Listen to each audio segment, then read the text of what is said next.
Hello students, good morning. पहा, आपण तुमचा इयत्ता 10वीचा विज्ञान आणि तंत्रज्ञान भाग 1 या पुस्तकातील टॉपिक नंबर 8 पाहतोय. टॉपिकचं नाव आहे धातुविज्ञान. पहा, धातुविज्ञान या टॉपिकमध्ये कशाचा अभ्यास करायचा आहे हे मी तुम्हाला सांगितलेलं आहे. पहा, या मागील व्हिडिओ लेक्चरमध्ये आपण काय पाहिलेलं आहे हे एकदा रिवाइज करूयात आणि आजच्या व्हिडिओ लेक्चरला सुरुवात करूयात. पहा, इयत्ता 8वीमध्ये तुम्ही धातू आणि अधातू हा पूर्ण टॉपिक अभ्यासलेला आहे. यातील आपण मागील व्हिडिओ लेक्चरमध्ये धातूंचे भौतिक गुणधर्म पाहिलेले आहेत. त्यावरून तुमच्या लक्षात आलं असेल की धातू कोणाला म्हणायचं. काय काय भौतिक गुणधर्म पाहिलेले होते हो? तर आपण एकूण 10 भौतिक गुणधर्म धातूंचे पाहिले होते. आजच्या व्हिडिओ लेक्चरमध्ये आपण अधातूंचे भौतिक गुणधर्म पाहणार आहोत. पहा की जे आपण ऑलरेडी पाहिलेलं आहे तरी एकदा तुम्हाला आठवण करून देते, म्हणजे आपल्याला जो काही पुढचा स्टडी करायचा आहे धातुविज्ञान या टॉपिकमधला जो काही पुढचा सिलेबस आहे यामध्ये तुम्हाला अडचणी येणार नाहीत. पहा, आपण धातूंचे जे भौतिक गुणधर्म पाहिलेले होते त्याच्यामधला सगळ्यात पहिला गुणधर्म आपण पाहिलेला होता की धातूंची भौतिक अवस्था कशा पद्धतीने असते. तर त्या ठिकाणी आपण असं सांगितलेलं होतं की सर्वसाधारणपणे धातू हे स्थायू असतात. आता त्याच्यामध्ये आपण अपवाद सांगितला होता, तो म्हणजे पारा आणि गॅलियम. तर आपण पहिला गुणधर्म जो बघितला तो कोणता? भौतिक अवस्था. दुसरं जे पाहिलं होतं ते आपण चकाकी असते का धातूंना? तर हो, धातूंना चकाकी असते. धातू हे चकाकतात. धातूवरती जर का प्रकाशाचे किरण पडले तर ते पुन्हा परावर्तित होतात. याचाच अर्थ धातूंना चकाकी असते, म्हणजेच धातू हे तेजस्वी असतात. पहा, त्याच्यानंतर आपण जो भौतिक गुणधर्म पाहिलेला होता तो म्हणजे काठिन्यता. आता काठिन्यता म्हणजे आपण हे पाहिलेलं होतं की धातू हे कसे असतात? तो कठीण असतात. जर का आपण सहजासहजी ते हाताने प्रेस करायचे म्हटले, दाबायचे म्हटले तर ते दबले जात नाही. याचाच अर्थ धातू हे कठीण असतात, धातूंना काठिन्यता असते. त्यानंतर आपण जो भौतिक गुणधर्म पाहिला होता तो म्हणजे तन्यता, म्हणजे धातूंपासून ओढून तारा तयार करता येतात किंवा तारा बनवता येतात. त्यानंतर जो गुणधर्म पाहिलेला होता तो वर्धनीयता. आता वर्धनीयता म्हणजे काय? तर धातू हे वर्धनीय असतात असं आपण म्हटलेलं होतं. आता वर्धनीय म्हणजे काय? तर धातूंपासून ठोकून त्यापासून पातळ पत्रे तयार करता येतात. हा जो काही गुणधर्म आहे याला वर्धनीयता हा गुणधर्म असं म्हणायचं. त्यानंतर आपण पाहिलं होतं की धातू हे उष्णतेचे आणि विजेचे सुवाहक असतात. त्याच्यामध्ये आपण एक अपवाद पाहिला होता, तो म्हणजे अपवाद म्हणजे शिसे. हा जो धातू आहे हा विजेचा सुवाहक नाही. तो काय आहे हो? त्यातून विजेचे वहन होत नाही. शिसे किंवा त्यालाच लीड असं म्हटलं जातं. त्यानंतर आपण पाहिलेलं होतं की धातूंची घनता कशी असते. धातू हे अति उच्च घनता असलेले असतात. त्यांची जी काही डेन्सिटी असते ही कशी असते हो? तर ती अति उच्च असते. त्यानंतर आपण पाहिलेलं होतं की धातूंचे द्रवणांक आणि उत्कलनांक कसे असतात. तर आपण पाहिलेलं होतं धातूंचे द्रवणांक आणि उत्कलनांक हे अतिउच्च असतात. पहा, आता आपण कठीण धातू पण पाहिले, त्याच्यामध्ये अपवाद देखील मी तुम्हाला सांगितलेला आहे. त्यानंतर आपण पाहिलेलं होतं की धातूंमध्ये नादमयता असते, म्हणजे जर का एखादा सबस्टन्स किंवा एखादा पदार्थ धातूवरती स्ट्राईक झाला किंवा आदळला, आपटला तर त्यातून आवाज होतो. हा जो काही गुणधर्म आहे याला नादमयता असं म्हटलं जातं. इथंपर्यंत आपण मागील व्हिडिओ लेक्चरमध्ये पाहिलेलं होतं. पहा, आजच्या व्हिडिओ लेक्चरमध्ये आपण अधातूंचे भौतिक गुणधर्म पाहणार आहोत. जरी तुम्हाला फरक स्पष्ट करा म्हणून विचारलं तर तुम्हाला सांगता आलं पाहिजे. तुम्हाला प्रश्न विचारला जाईल की धातू आणि अधातू यातील फरक लिहा किंवा शॉर्ट नोटसाठी टिपा द्यामध्ये दोघांचे गुणधर्म विचारले जातील.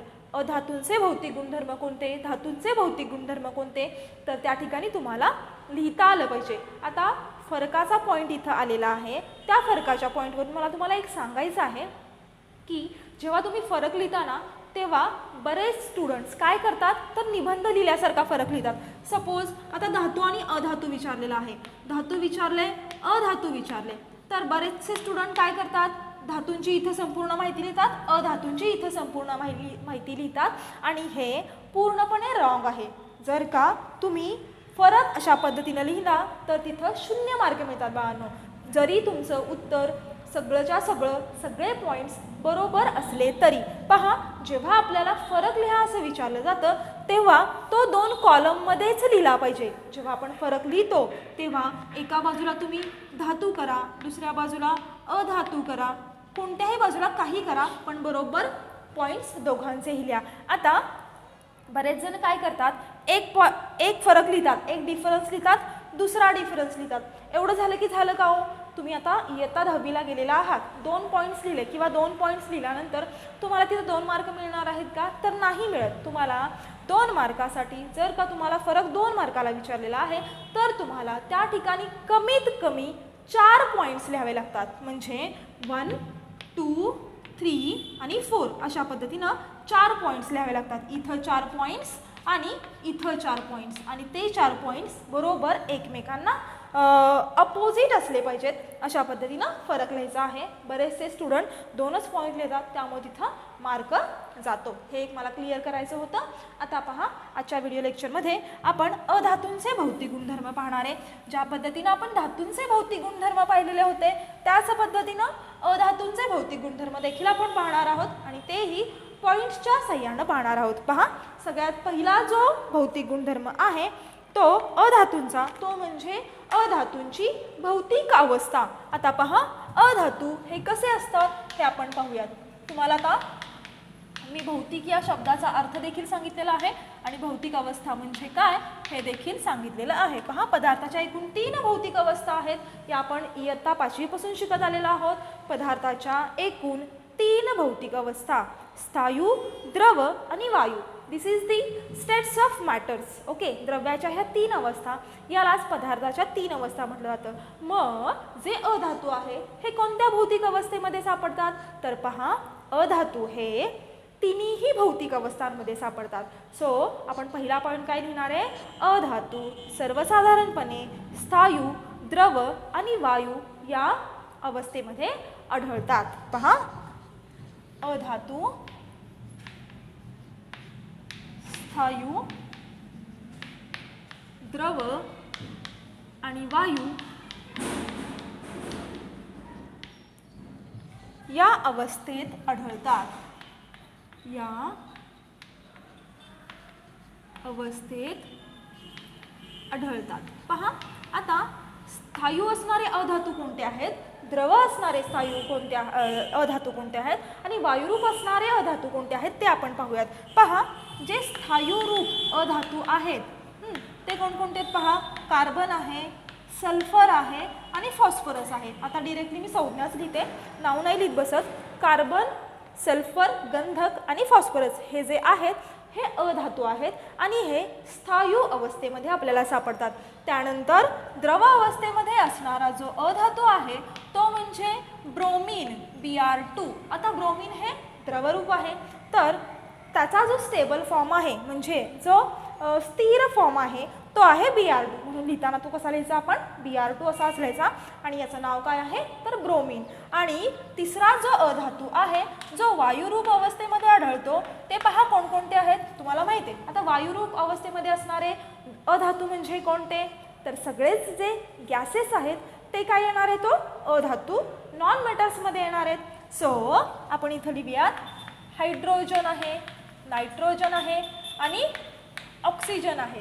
हे जे आहेत हे वायुरूप अवस्थेमध्ये आढळणारे अधातू आहेत. पहिला पॉईंट क्लिअर झाला. पहा, पॉईंट नंबर 2. आता आपण दुसरा गुणधर्म पाहणार आहे.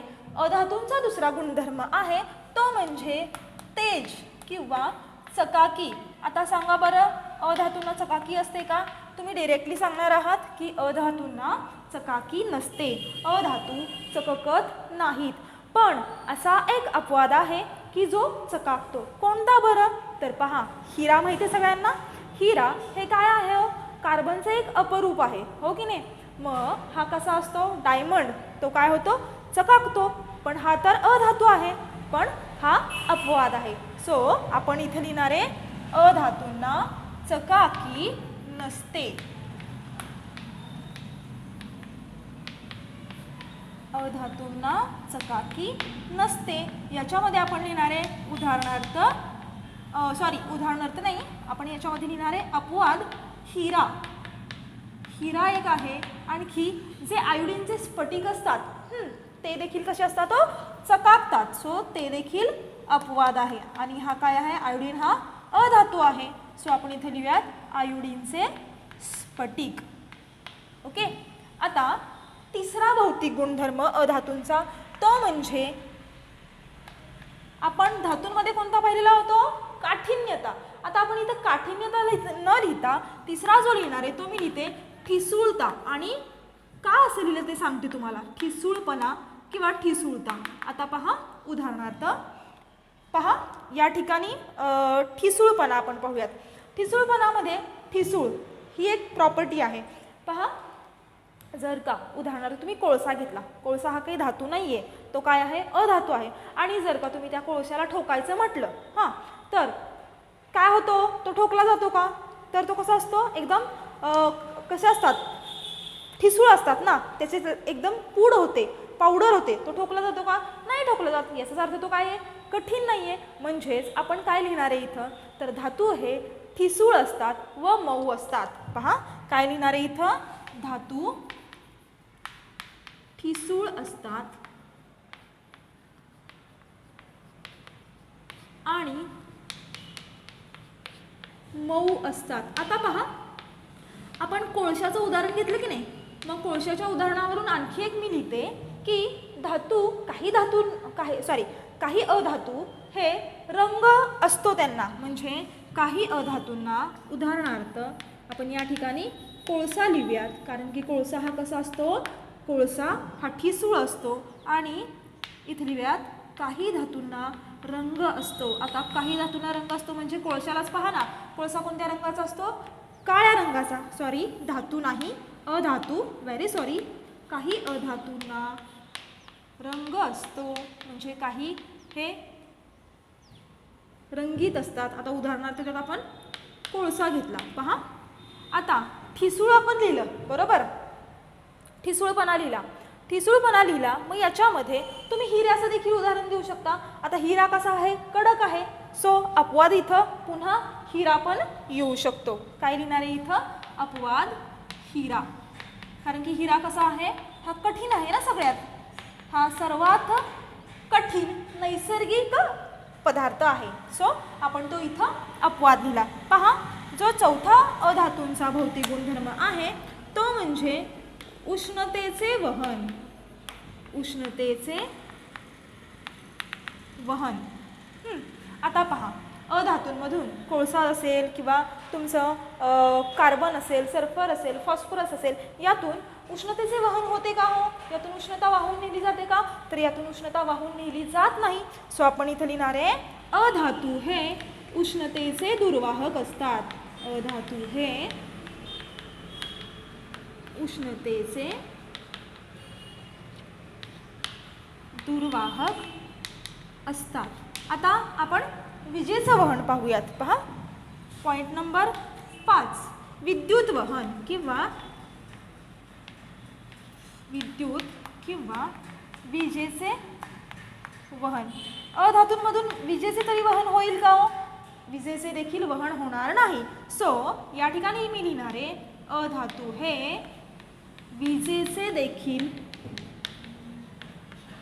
विजेचे दुर्वाहक असतात. दुर्वाहक म्हणजे त्यातून वहन होत नाही. आता पहा या ठिकाणी एक अपवाद आहे. कोणता अपवाद आहे, पहा आपण विजेचे वहन पाहतोय की अधातूंमधून वीज वाहून नेली जाते का, तर त्यातून नाही नेली जात.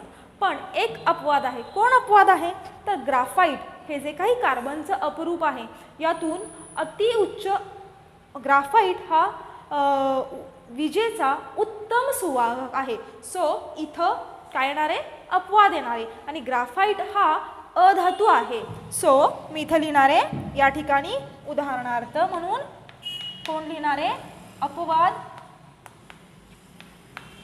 ग्राफाईट.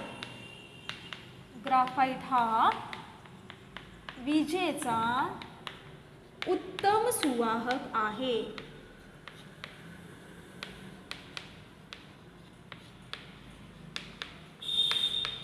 उत्तम सुवाहक आहे.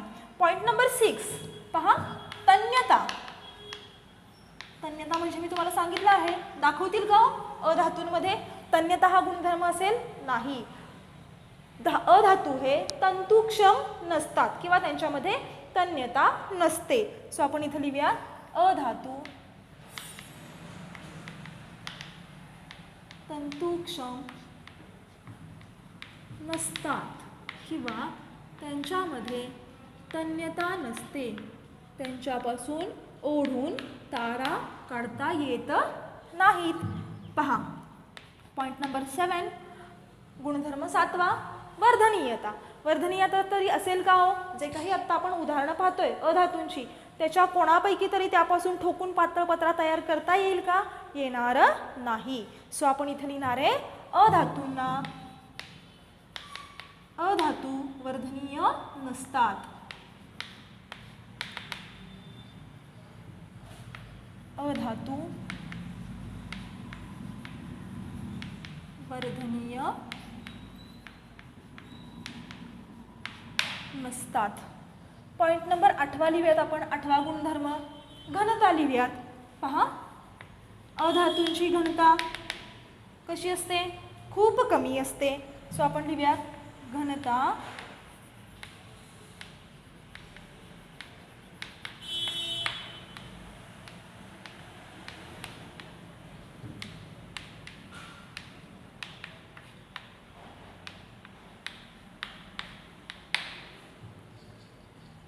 खूप कमी असते.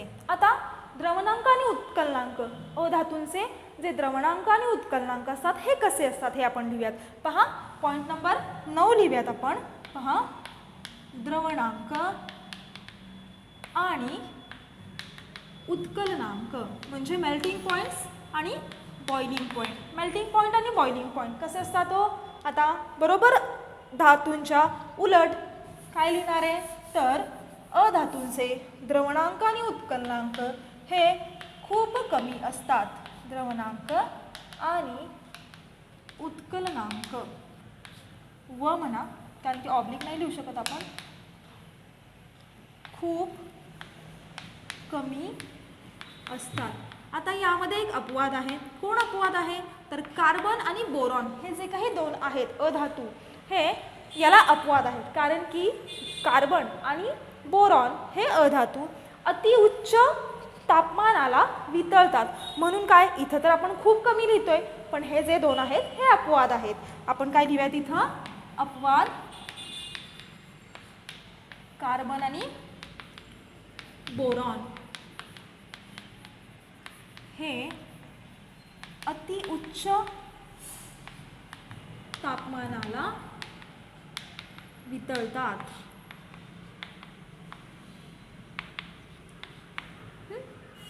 द्रवणांक आणि उत्कलनांक समजलं. त्यानंतर शेवटचा पॉईंट हवा असेल लिहू शकता, नको असेल नाही लिहू शकता. काय पाहिलं होतं आपण? नादमयता. काय लिहिणार? अधातू हे नादमय नसतात. अधातू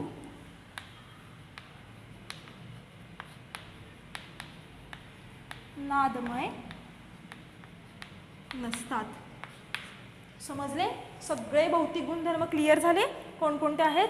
भौतिक अवस्था, तेज, अधातूंचा ठिसूळपणा, उष्णतेचे वहन, विद्युत वहन, सगळे पॉईंट्स तेच आहेत. फक्त तुम्हाला ते व्यवस्थित लक्षात ठेवायचे आहेत. पहा धातू आणि अधातू आणखी कोणता प्रकार असतो याच्यामध्ये? तर धातू सदृश्य. आणि हे जे काही 3 प्रकार आहेत यांना मूलद्रव्यांचे प्रकार असं म्हटलं जातं बाळांनो. सो मूलद्रव्यांचे एकूण किती प्रकार आहेत? एक म्हणजे धातू मेटल्स, दुसरं नॉन मेटल्स म्हणजे अधातू, आणि तिसरं मेटलॉइड्स म्हणजेच धातू सदृश्य मूलद्रव्ये. आता धातू सदृश्य मूलद्रव्ये काय आहेत? धातू आपण पाहिले, अधातू आपण पाहिले, धातू सदृश्य कोणाला म्हणायचं? पहा आपण या ठिकाणी पॉईंट बघूयात आणखी एक. तर ते म्हणजे धातू सदृश्य. आता धातू सदृश्य म्हणजे मेटलॉइड्स असे मूलद्रव्य की जे कधी कधी धातूंचे पण गुणधर्म दाखवतात, कधी कधी अधातूंचे पण गुणधर्म दाखवतात. दोघांचेही गुणधर्म दाखवल्यामुळं त्यांना धड धातूही म्हणता येत नाही आणि धड त्यांना अधातूही म्हणता येत नाही. मग म्हणायचं काय? तर धातू सदृश्य. धातूंचे पण गुणधर्म दाखवणार, अधातूंचे पण गुणधर्म दाखवणार. मग असे कोण कोण आहेत? तर असे सिलिकॉन, जर्मेनियम, अँटीमनी, आर्सेनिक हे जे आहेत हे धातुसदृश्य मूलद्रव्यांची नावं आहेत. पहा काय म्हणायचं, उदाहरणार्थ सिलिकॉन, जर्मेनियम, आर्सेनिक, अँटीमनी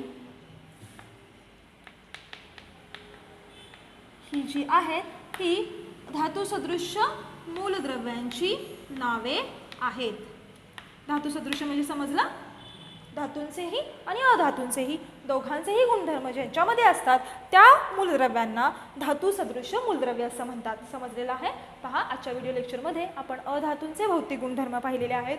सगळे जे काही मी बोर्डवरती लिहिते ते छानपैकी तुमच्या नोटबुकमध्ये लिहून ठेवत चला, म्हणजे तुम्हाला जेव्हा तुम्ही अभ्यास कराल तेव्हा तुमच्या लक्षात येईल. नेक्स्ट व्हिडिओ लेक्चरमध्ये आपण पुढचा पॉईंट पाहणार आहे. आत्ता आपण थांबूयात.